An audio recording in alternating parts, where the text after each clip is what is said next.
Well, g'day folks. So today I'm doing an installation video on a Ozhydrofoil for an outboard engine. So the guys from Ozhydrofoil, they sent me one of these free of charge to do an installation video and a review video on. So today we're doing the installation. Now I've already had it on the boat. I've set it up, I've put it on and I've taken it off so I know what I'm doing. And I'll give you a walkthrough in the step-by-step on how to do it. So first off, when you buy one of these hydrofoils, it comes with the instructions and they're very straightforward, step by step. But first off, I'll tell you what you need for the tools. It's very straightforward. You need a cordless drill or a drill. So that's what you need there. You need 2 drill bits, a 3.2 and a 6.5 mil. That's what we drill our holes with. Now when you buy the hydrofoil, it comes with all the bolts and all the nuts and the washers you need, so there's no problem with that. We then need a screwdriver with a pretty big star end on it. It says a Phillips screwdriver size 3. An 11 mil spanner, we've got that here. 2 clamps, so you need 2 clamps. A ruler, masking tape, pencil, and you need some marine grade sealer, which is what I got from the local hardware store. So this stuff is called 291 tube marine adhesive. So we need that for later on as well. You need some turpentine for cleaning up and a rag. And that's it. So you don't need too much stuff. Most of this stuff you probably have in your garage or in your shed. Oh, and you need, hang on, I forgot something.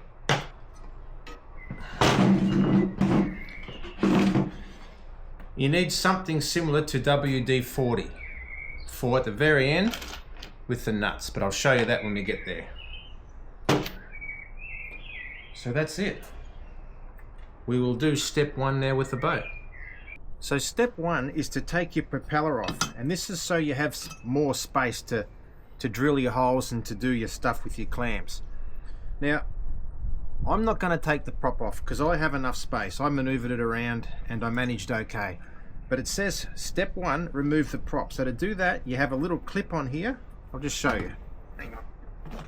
So to remove the props, very straightforward. You have this little clip. A little clip in here. You just fold the edges down. You see this clip kind of moves a little bit. Fold the edges down with a screwdriver. Get a spanner.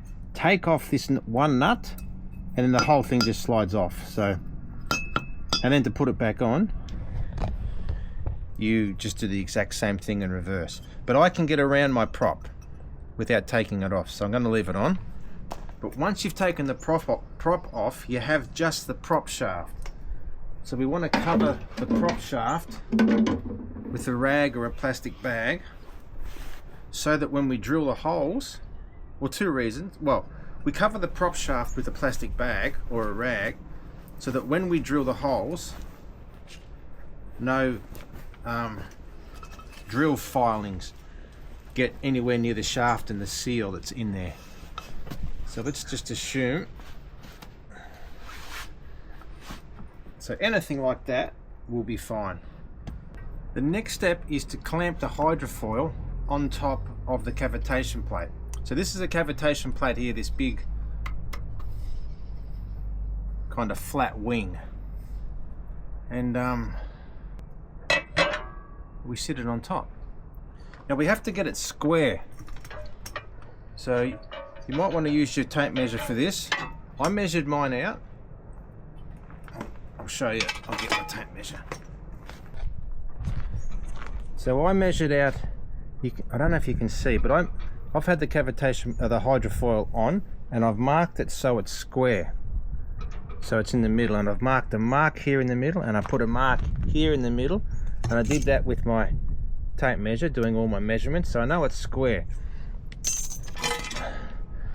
So now when I put this on the top, I just line it up with my marks and it should be square still.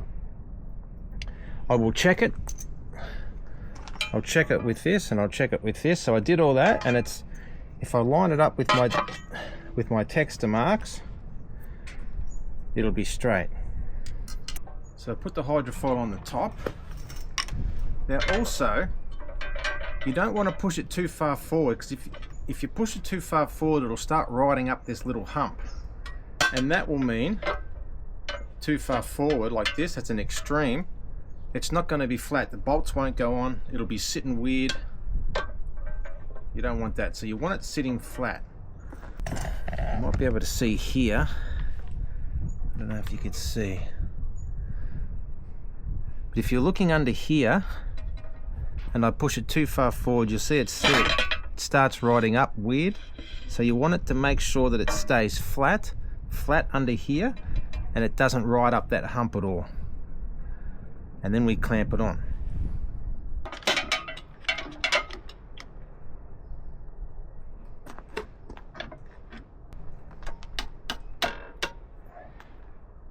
That's clamped on. That's in line with my marks. It's nice and tight. It's flat at the back, so it's not ridden up. It's square, so that's where we want it for the next step. The next part is when we use the masking tape. So we get our tape and we run a strip along both sides of the cavitation plate of the engine. Me tape. So we go all the way down there. My tape messed up. Let me get a better bit. This tape is old, so it doesn't tear real nice. So we get a long strip.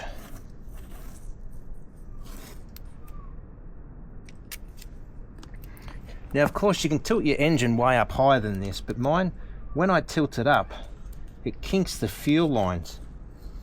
So I don't kink it very high unless I have to. So that's good. So we've got a piece of tape all the way down there. We'll put a piece of tape all the way down the other side. So this one goes down the other edge.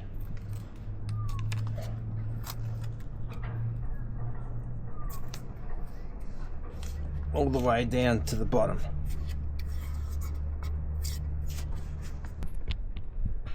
So you can see there, that's the engine's cavitation plate. This is a hydrofoil. So it's clamped on straight. I've put tape all the way down the edges. The next part is to mark on the tape that we just stuck on where our holes are going to go. Now it says here, when you buy the instructions, it clearly gives you the measurements to follow. So it says from the back, you go down 20 or 30 mils from the back of the engine's cavitation plate, and 15 to 20 in. So if I measured that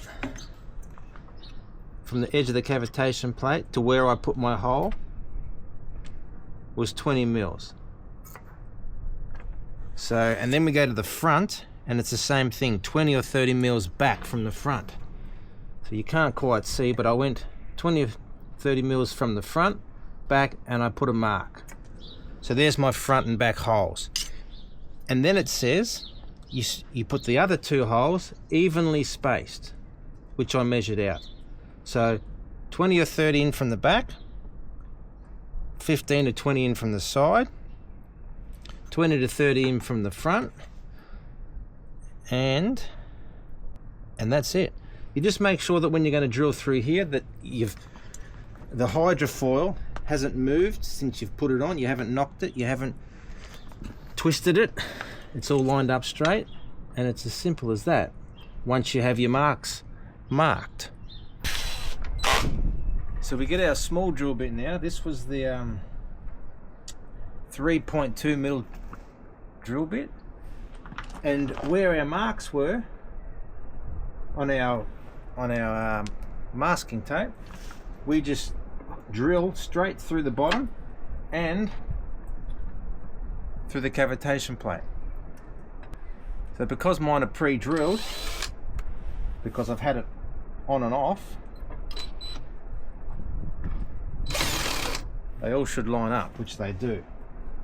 So just, if you got your prop off, this will be super easy. If you've got your prop on, just rotate it a bit so you can get your drill through, and you'll have no problem with that. Once you've done that, take the little drill bit out, double check that it's still lined up with your marks and it's centered, and that it's not riding up, being pushed too far forward. And you use your bigger drill bit, which is a 6.5. And we do the exact same thing, because we've already drilled the pilot holes. We just drill the larger ones straight up through our holes back out the top, and then we're ready for the next part. We take the hydrofoil off now after we've drilled the holes, and we just check everywhere that there's no little burrs from our drill bit. If there is, you can pick them off with a little pair of pliers. You can give it a little sand with the file, but I didn't have any. Mine was almost perfect. There was none at all, so I didn't have to do that. But the next part is to pick the little burrs off if there are any. Once you've done that, we get our marine sealant. And as I said before, make sure you get the right stuff. I don't know what happens if you don't get marine sealant, so make sure you get marine sealant. And we apply it all around the top of the cavitation plate. So because I marked mine out before, you can see this texture mark around here.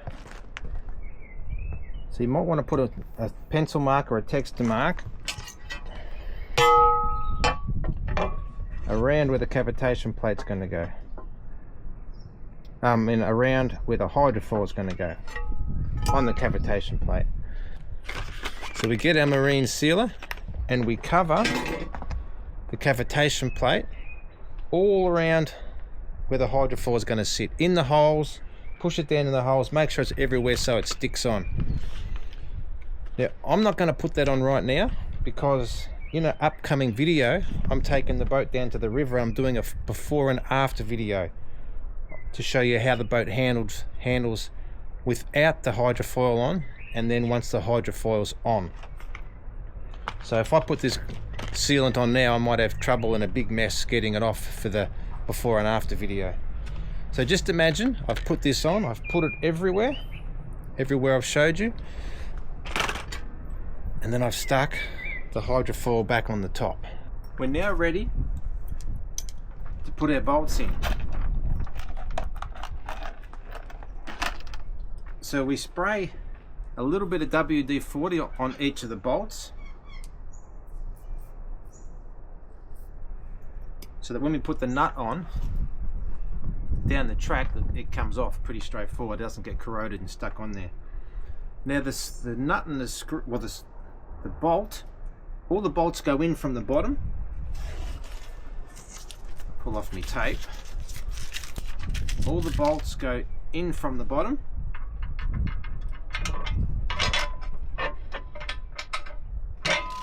And we put a washer and a nut on the top. So the nuts are on the top. Then we just do them all the way around. So nut, spray,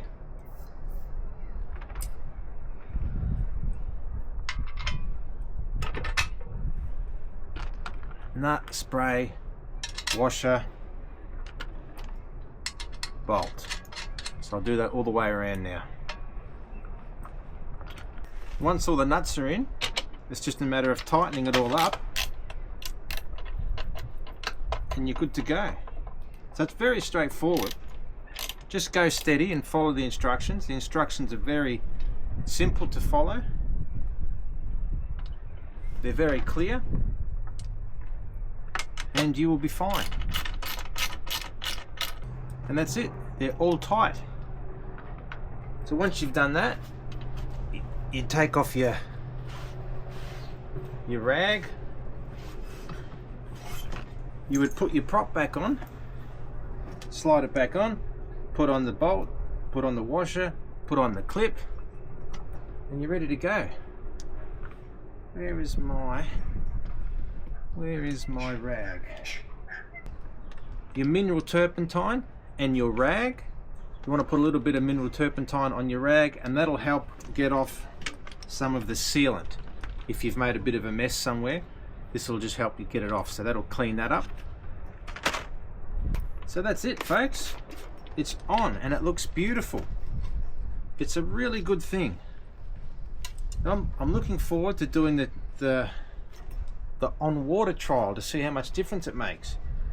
It's supposed to increase the size of your cavitation plate by 4 times, and it should improve your boat's handling in rough water, give it better fuel economy, give it better trim because it's got a bigger cavitation plate now. And I think it's great. It's a really good looking product. It seems the instructions were clear, it's easy to put on, it seems very good quality. So keep track of my channel, because in the next couple of videos, whenever I get the time, I'll get on the water and do a before and after video, and we'll see how much difference it really makes. But I think it'll be great. I'm really looking forward to trying it out. So thanks for watching, and I'll see you in the next video.